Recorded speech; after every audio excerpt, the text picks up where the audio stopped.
route of going ahead, whereupon we actually lost 100% of our money. What's the name of the company? It was called Edgecombe Steel, and I had never been involved in losing money, and it's a wrenching process to be involved in anything that's unsuccessful. How much money was it? That time, I think it was about $35–40 million.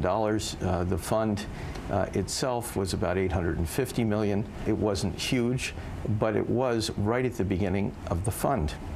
And I remember having to meet some investors.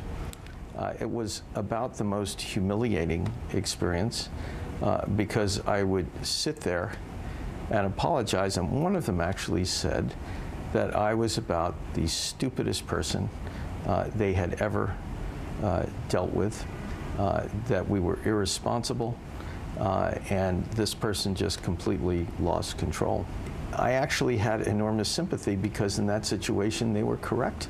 And I vowed to never have that happen in the same way, with two people lined up in front of my desk, with me just sort of picking one, because as I thought about it, it was uneven competition.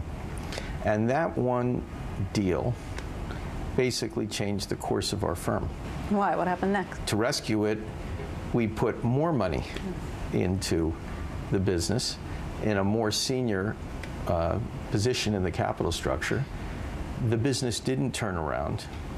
So now I thought that additional money was at risk.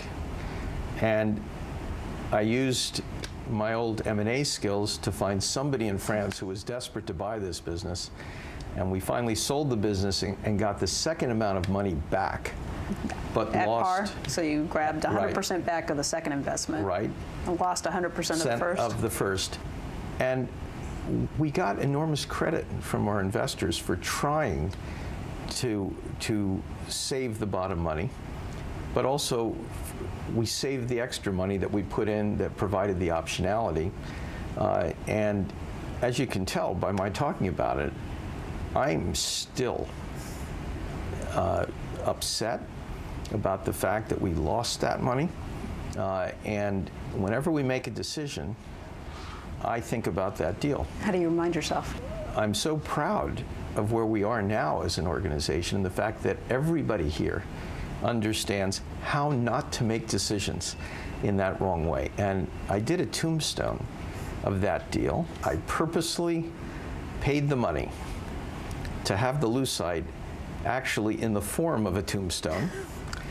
And instead of just the normal white background with letters on it, writing, I decided to make it black.